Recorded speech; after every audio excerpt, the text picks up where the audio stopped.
Welcome to 100% maths. हम पढ़ रहे हैं क्लास 10th का chapter area related to circles. इसके हमने पिछली वीडियो में पार्ट नंबर 3 में बात की थी सेक्टर और सेगमेंट के रिलेटेड फॉर्मूलाज के बारे में और उसके रिलेटेड काफ़ी वैरायटी ऑफ क्वेश्चंस को डिस्कस किया था। आज हम उसी के ऊपर सेक्टर और सेगमेंट के ऊपर ही क्वेश्चंस करने जा रहे हैं प्रैक्टिस के लिए। तो ये वीडियो जो है इन क्वेश्चंस को प्रैक्टिस करने के लिए और आपको कॉन्सेप्ट को समझने के लिए इम्पॉर्टेंट है, तो इस वीडियो को लास्ट तक ज़रूर देखिएगा। आइए वीडियो शुरू करते हैं। So moving to the first question of this video.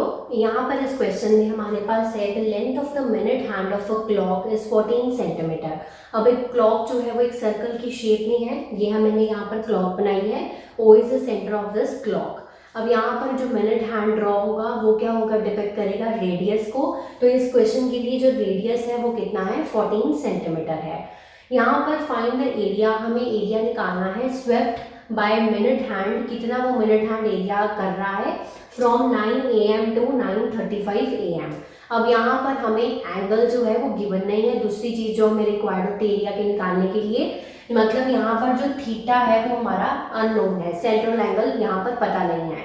But एक चीज यहाँ पर गिवन है, यहाँ पर मिनट्स गिवन है। कितने मिनट्स हैं, 9 बजे से लेके 9:35 तक, मतलब 35 मिनट हो गए। तो अब हम लिखते हैं यहाँ पर कि angle subtended in 60 minutes equals to 360 degree. हमें ये बात पता है कि 60 मिनट्स में कितना एंगल सबटेंड होता है, 360 डिग्री। तो 1 मिनट में कितना होता होगा, 360 divided by 60 that is 6 degree, यही होगा। डिवाइड कर देंगे और 35 मिनट्स में कितना होगा, तो 35 मिनट को 6 से मल्टीप्लाई कर देंगे, यानी कि 210 डिग्री। तो हमने ये कैलकुलेट कर लिया कि 35 मिनट्स में कितना एंगल सबटेंड होगा, वो होगा 210 डिग्री। तो अब हमारे पास थीटा है यहाँ पर 210 डिग्री, जो हमने खुद कैलकुलेट किया है। रेडियस कितना है, 14 सेंटीमीटर है। और हमें क्या निकालना है, एरिया। तो एरिया होगा, माइनर सेक्टर बना है, तो माइनर सेक्टर के लिए जो एरिया हम निकालते हैं वो क्या होता है, theta by 360 multiply by area of circle, pi r square. ये पिछली वीडियो मैंने आपके साथ डिस्कस किए थे इसके फॉर्मूलाज। तो यहाँ पर जो थीटा क्या है, 210 है और 360 नीचे आ गया, मल्टीप्लाई बाय 22/7। आप पाई की कोई भी वैल्यू यूज कर सकते हैं। रेडियस कितना है, 14 है, तो 14 के हिसाब से मैं यहाँ पर 22/7 यूज करूंगी क्योंकि कटिंग हो जाएगी। अब यहाँ से 0 से 0 कट हो जाएगी, 7 1 जा 7 2 जा 14। इसको आप 3 के टेबल पे कटिंग कर सकते हैं। सो 3 7 जा 21, देन ये कट हो जाएगा 12 पे। देन इसको आप फिर से 2 1 जा 2 6 जा कट कर सकते हैं, फिर से 2 के टेबल पे 3 और ये 7 आ गया। अब आपका और कटिंग नहीं होगी, तो इसीलिए जितने भी बचे चीजें हम आप लिख लेंगे। यहाँ से 7 बचा, यहाँ से 22, यहाँ से 7 और नीचे हमारे पास बच रहा है 3। सो मल्टीप्लाई करने के बाद मेरे पास आया 1078 डिवाइडेड बाई 3। इसको हम डिवाइड करेंगे तो we will get 359.33 centimetre square. तो ये था area swept by minute hand from 9 AM to 9:35 AM। Moving to the next question. अब यहाँ पर हमारे पास है in a circle of radius 21 centimetre. तो यहाँ पर हमारे पास रेडियस जो है 21 है। Then an arc subtends an angle of 60 degree at the centre. So theta कितना है आपका, 60 डिग्री है। आपको क्या फाइंड आउट करना है, एरिया फाइंड आउट करना है, area of sector formed by the arc. से लेट अस से ये सर्कल है और ये इसका सेंटर है। यहाँ पर मैं रेडियस ड्रॉ कर रही हूँ। देयरफॉर ये ए है, ये बी और ये रेडियस कितने हैं हमारे पास, 21 सेंटीमीटर। और जो सेंट्रल एंगल है वो इस केस में कितना है, 60 डिग्री है। आपको इस माइनर सेक्टर का एरिया फाइंड आउट करना है। सब कुछ तो गिवन है, तो एरिया का फॉर्मूला लगाएंगे, थीटा बाय 360 यानी कि 60/360 मल्टीप्लाई बाय 22/7 पाई की वैल्यू यूज करूंगी। रेडियस की वैल्यू कितनी है, 21 के अकॉर्डिंगली हम 22/7 यूज करेंगे। यहाँ पर यहाँ से कटिंग हो जाएगी, यहाँ पर 166 360 होता है, 7 1 जा 7 3 जा 21, देन 3 1 जा 3 2 जा, देन 2 1 जा 2 11 जा। सो मेरे पास बचा क्या, 11 और 21। तो 11 multiply by 21 equals to 231 centimetre square. तो ये इस क्वेश्चन का रिक्वायर्ड आंसर है। So moving to the next type of questions. अब यहाँ पर है 2 circular beads of different sizes. अब यहाँ पर मैंने फिगर ड्रॉ करी है, क्वेश्चन में गिवन नहीं थी। 2 बीड्स हैं सर्कुलर शेप के, वो डिफरेंट साइजेस की, और उनको ज्वाइन किया गया है दोनों को together such that the distance between their centres is 14 centimetre. Let us से इस सर्कल का सेंटर यहाँ है और इस सर्कल का सेंटर यहाँ है, तो इन दोनों के बीच का जो डिस्टेंस है वो कितना है, 14 सेंटीमीटर है। तो अब मैंने अपने आप से सपोज कर लिया कि लेट अस से कि जो छोटे वाला सर्कल है उसका रेडियस r1 है और जो बड़े वाला सर्कल है वो उसका रेडियस कितना है, r2 है। यानी कि इस क्वेश्चन से हमें यहाँ से पता क्या चल रहा है फिगर से कि यहाँ से r1 प्लस r2 की वैल्यू कितनी है, 14 है। वो कैसे, क्योंकि ये रेडियस r1 इतना है और r2 इतना है, और ये डिस्टेंस बिटवीन देयर सेंटर कितना गिवन था आपको, 14 सेंटीमीटर गिवन था। तो r1 प्लस r2 कितना है, 14 सेंटीमीटर। अब यहाँ से उसने गिवन है the sum of their areas. अब यहाँ से एरिया ऑफ फर्स्ट सर्कल क्या आ जाएगा, पाई r1 स्क्वायर, और area of this circle will be pi r2 square. Radius हमें पता नहीं है तो इसलिए r1 और r2 इस तरह से आप लिख लीजिए। तो एरिया दोनों का गिवन है, उसने गिवन है sum of their areas is 130 pi. तो यहाँ से सम ऑफ एरियाज का मतलब हो गया पाई r1 square plus pi r2 square की वैल्यू कितनी है आपके पास, 130 पाई गिवन है। ये सेकेंड स्टेटमेंट से हमने निकाल दिया। हमें क्या निकालना है इस क्वेश्चन में, रेडियस ऑफ ईच बीड, यानी कि r1 और r2 की वैल्यू को फाइंड आउट करना है इन दोनों रिलेशंस के साथ। अब यहाँ से हम कैसे यूज करेंगे इसको, शुरू कैसे करेंगे, पाई हम ले लेंगे कॉमन, अंदर क्या बचा है मेरे पास, r1 square plus r2 square equals to 130 pi.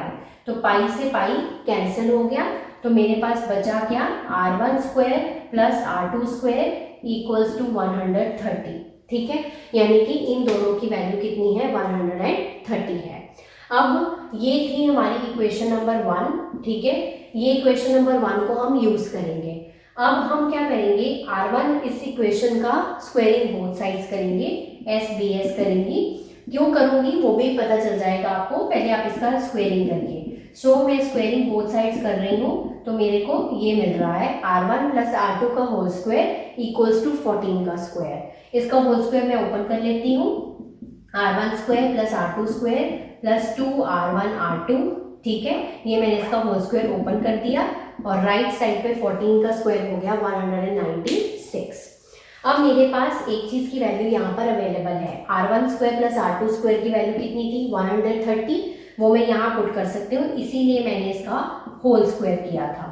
तो यहाँ से मेरे पास वैल्यू पुट करने के बाद आ रहा है 130 plus 2r1 r2 equals to 196।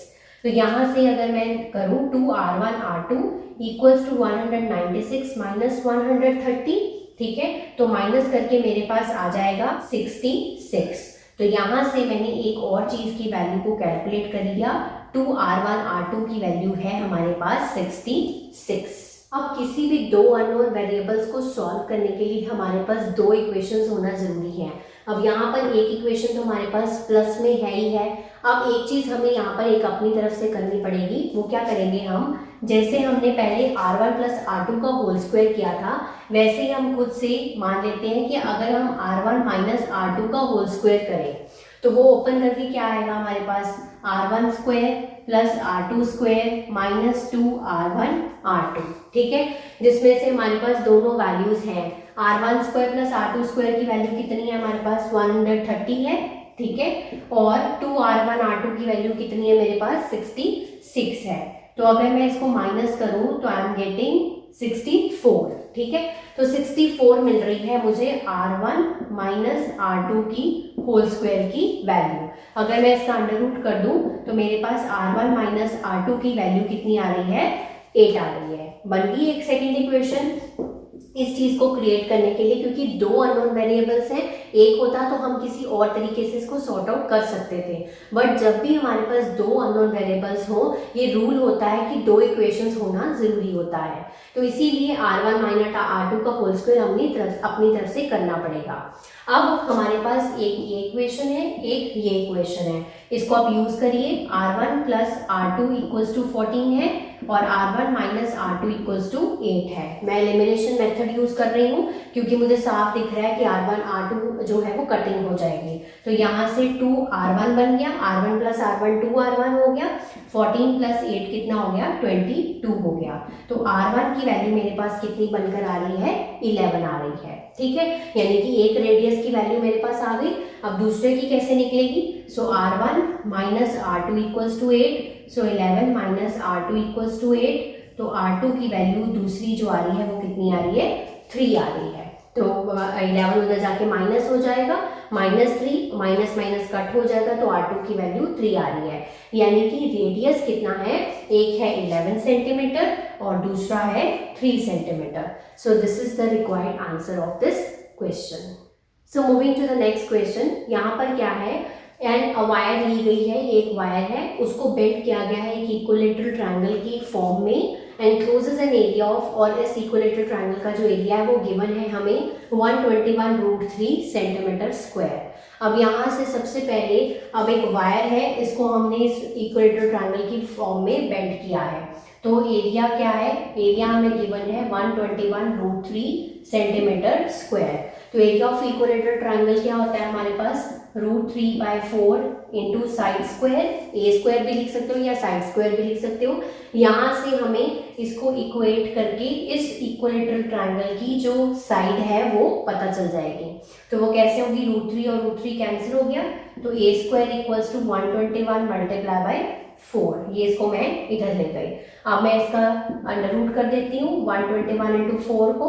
ठीक है, तो 121 का होता है 11 और 4 का होता है 2, यानी कि साइड कितनी आ गई है आपकी इक्विलेटरल ट्रायंगल की 22 सेंटीमीटर आ गई है। इसके बाद उसने लिखा है if wire is bent in the form of a circle. अब सेम वायर को हमने एक सर्कल की फॉर्म में बेंड कर दिया। अब जब सर्कल की फॉर्म में बेंड कर दिया, अब क्या होगा, अब पहले क्या था, वो इक्विलेटरल ट्रायंगल बनी हुई थी। अब इक्विलेटरल ट्रायंगल से उस वायर से हमने क्या बना दिया है, उस सर्कल बना दिया है। यानी कि अगर इसका जो पेरीमीटर है इस ट्रायंगल का, वो इसका सरकमफ्रेंस के बराबर होगा। यानी कि हम लिख सकते हैं perimeter of triangle equals to circumference of the circle. तो यहाँ से हम लिखेंगे perimeter of triangle equals to circumference of circle, ये हम लिख सकते हैं यहाँ से, राइट। तो पेरीमीटर ऑफ ट्रायंगल क्या होता है, पेरीमीटर होता है sum of all the sides. Sum of all the sides, कितनी साइड्स होती है ट्रायंगल की, 3 साइड्स होती हैं, यानी कि पेरीमीटर क्या आ गया 22 + 22 + 22 equals to circumference of circle. Circumference क्या है सर्कल का, 2πr होता है। ठीक है, तो ये आ गया हमारे पास 66 equals to 2 into 22/7 into r। तो इसका पर्पस क्या था, फाइंड आउट करने का, रेडियस फाइंड आउट करना था। यहाँ से हमने इसको इस 7 को इधर ले आए और 2 इंटू 22 को इसके नीचे ले आए। ठीक है, यहाँ से कटिंग हो गई, तो ये आ गया 22 1 जा 22 3 जा। तो मेरे पास रेडियस की वैल्यू आ रही है बनकर 21/2, 7 3 जा 21 डिवाइडेड बाई 2 सेंटीमीटर। तो ये आ गया आपका radius of the circle, right. अब हमें क्या निकालना है, find area enclosed by the circle. अब हमें सिंपल काम करना है, तो एरिया निकालना है, area is equals to πr², यही फॉर्मूला होता है। तो एरिया का फॉर्मूला क्या, पाई की वैल्यू क्या है 22/7 है, देन रेडियस की वैल्यू है हमारे पास 21/2 इंटू 21/2, ये हमने पुट कर दिया। अब यहाँ से आ गया 7 3 जा 21, देन 2 11 जा, इसके बाद और कोई कटिंग नहीं हो सकती। आप इसको मल्टीप्लाई कर लीजिए, 11 इंटू 3 इंटू 21 डिवाइडेड बाई 2। तो मेरे पास आ रहा है 693 डिवाइडेड बाई 2। इसको डिवाइड करूंगी तो मेरे पास आ जाएगा answer, area of circle is 346.5 centimetre square. तो इस क्वेश्चन में 3 चीजें थी। सबसे पहले एक वायर थी, उसको हमने इक्विलेटरल ट्रायंगल की फॉर्म में बेंड किया था, तो इसीलिए एरिया ऑफ इक्विलेटरल ट्रायंगल को इक्वेट करके मैंने वहां से इस ट्रायंगल की साइड निकाली। अब साइड निकालने का पर्पस ये था कि उसने कहा था अगर उसी वायर को हम उसमें फॉर्म ऑफ सर्कल में बेंड कर देंगे तो क्या होगा। अब अगर वो ट्रायंगल का जो पेरीमीटर है वो उसका क्या हो जाएगा, सरकमफ्रेंस ऑफ सर्कल के बिल्कुल इक्वल होता है, क्योंकि perimeter and circumference is one and the same thing. ठीक है, तो पेरीमीटर ऑफ ट्रायंगल क्या होता है, sum of all the sides. तो ये साइड हमें पता थी 22, तो ये हमने 3 बार ऐड कर दी। सरकमफ्रेंस क्यों निकालना, सरकमफ्रेंस क्यों डाला यहाँ पर, ताकि हमें रेडियस पता चल सके सर्कल का। तो फिर हम रेडियस जब पता चल जाएगा तो हम उसके बाद उसका एरिया आराम से कैलकुलेट कर सकते हैं। तो आज की वीडियो के लिए इतना ही। आज हमने सेक्टर और सेगमेंट के जो हमारे थ्योरेटिकल क्वेश्चंस हैं वो सारे फिनिश कर लिए हैं। अब नेक्स्ट वीडियो से मैं आपको बताऊंगी फिगर बेस्ड क्वेश्चंस इस चैप्टर के। तो कोई भी वीडियो इस चैनल का और हमारे इस चैप्टर का ना मिस करने के लिए आप हमारे चैनल को ज़रूर सब्सक्राइब कर लें और बेल आइकन को हिट कर लें, ताकि वीडियोज़ के नोटिफिकेशन आप तक पहुँचती रहें। और एक और बात, आप इनको ज़रूर अब डिफरेंट क्वेश्चंस के साथ, एंगल्स के साथ प्रैक्टिस करें। कोई डाउट आए तो कमेंट सेक्शन में कमेंट करके पूछ सकते हैं, मैं उसका आंसर आपको ज़रूर दूंगी। तब तक आप इसको प्रैक्टिस करें, रिवाइज करें। Have a nice day.